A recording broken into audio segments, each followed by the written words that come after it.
여호와 앞에서라는 제목으로 함께 말씀 나눕니다. 얼마 전 우리는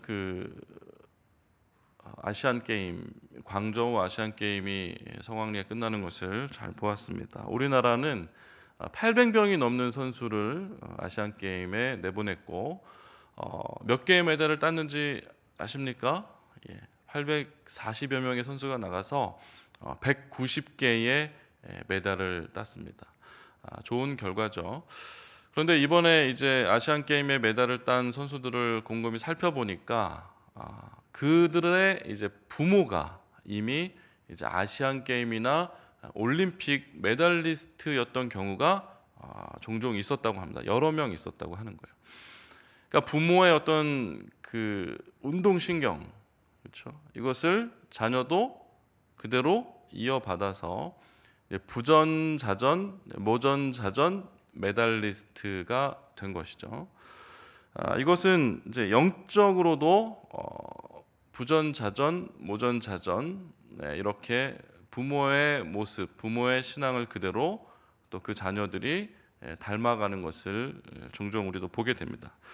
오늘 본문은 그 이야기를 하는 거예요. 부모가 가진 어떤 성격이나 특징, 행동, 어떤 말투, 어떤 취향, 또 뭐 음식에 대한 어떤 입맛, 이런 여러 가지 것들을 그 부모의 모습을 그대로 자녀가 따라하거나 그렇게 이제 동일한 행동을 보일 때, 모습을 보일 때 우리는 피는 못 속인다, 그렇죠? 이런 말을 하기도 하고, 다 해도 뭔 못합니까? 다 해도 씨도둑은 못하는 거예요. 씨도둑은 못한다, 이런 얘기도 하지 않습니까? 그에 비해 그 아들, 이렇게 얘기도 하고, 니탄 내탄 이런 공방으로 이제 얘기도 되기도 하지만 우리나라뿐만 아니라 서양에서도 이런 모습들을 보고 like father, like son 이래서 이제 우리나라 말로 이제 그에 비해 그 아들 이런 말이 서양 속담에도 있다고 해요. 그러니까 동서고금을 막론하고 부모의 모습을 그대로 자녀가 담는 것은 어찌 보면 일반적인 모습이 아닐까 생각을 해봅니다. 오늘 본문에도 꼭 그 이야기가 나오는 거예요. 이제 부모의 영적인 행보를 그 자녀가 그대로 따라가는 모습입니다.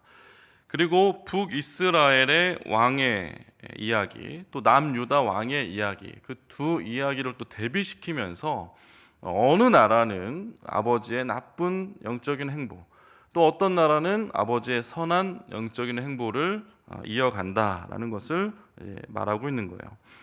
먼저는 남유다의 이야기입니다. 그래서 41절에 보시면 이스라엘의 왕 아합, 북과 남인데 이제 북이스라엘의 왕이 아합일 때 남유다의 아사의 아들 여호사밧이 유다의 왕이 되었다, 이렇게 기록합니다.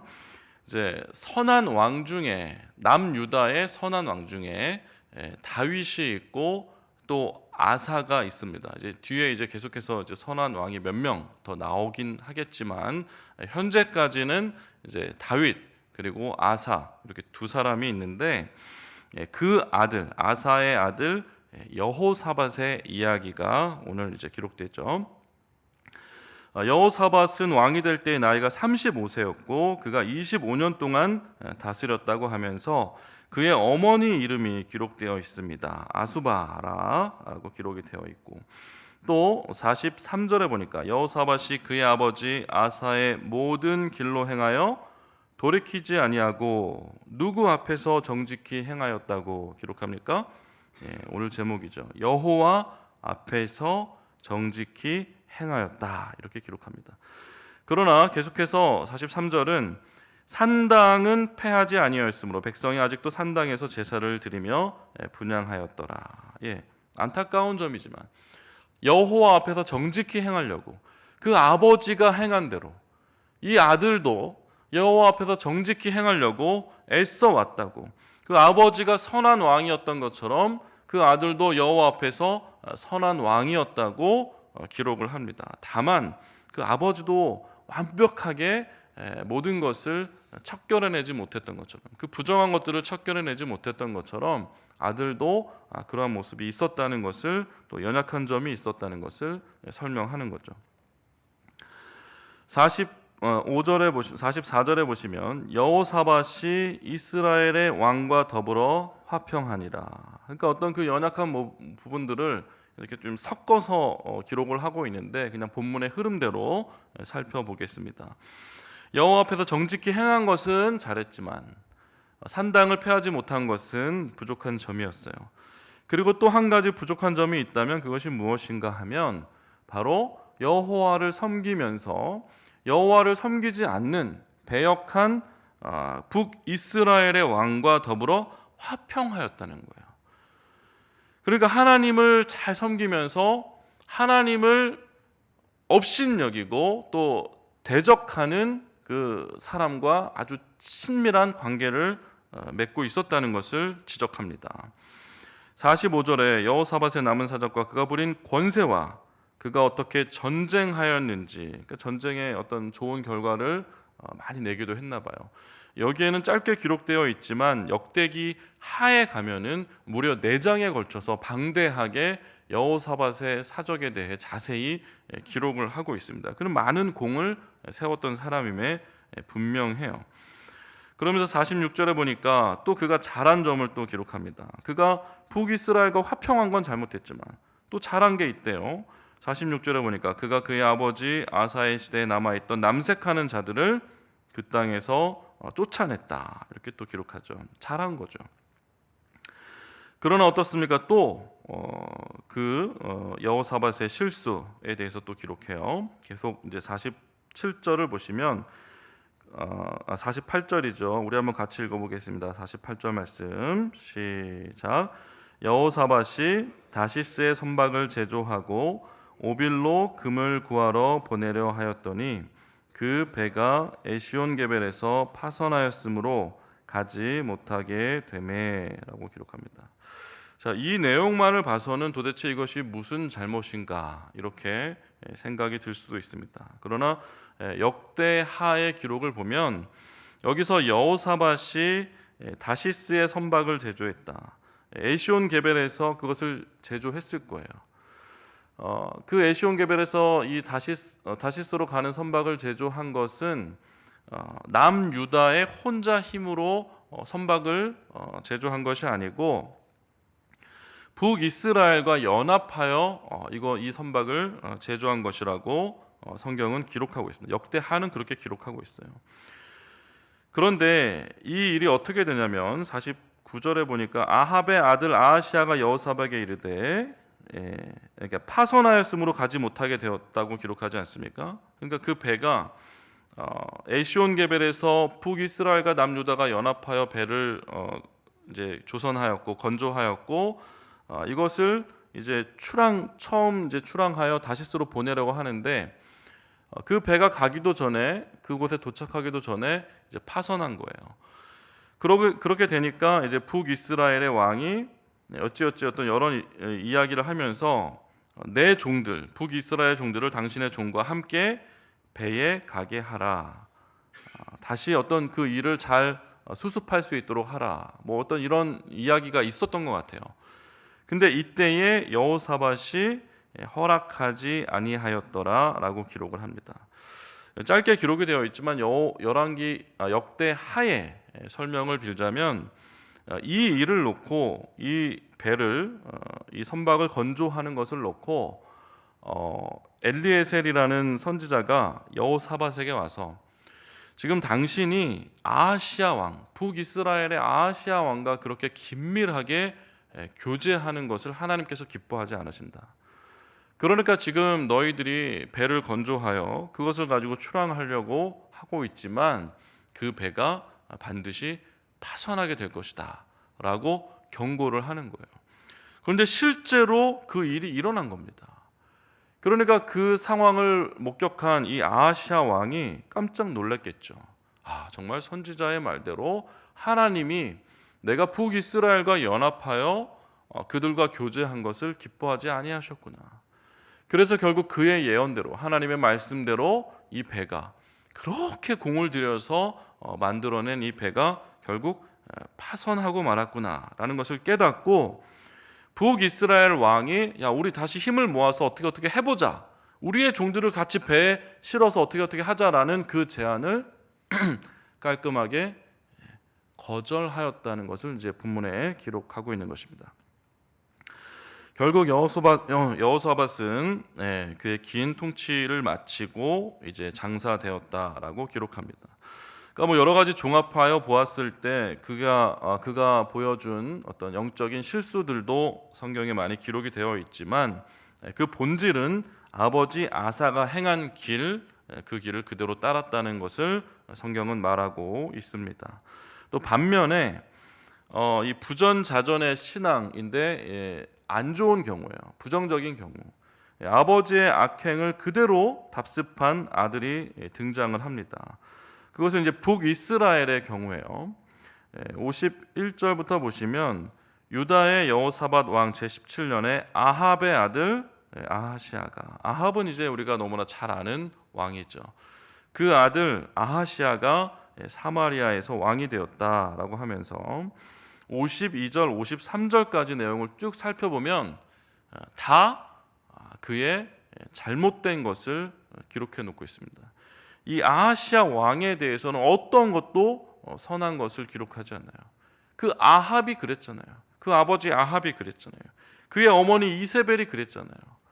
그런 것처럼 그 아들 아하시아도 52절에 보시면 그가 여호와 앞에서 악을 행하여 그의 아버지의 길과 그의 어머니의 길과 또 여로보암의 길로 행하였다.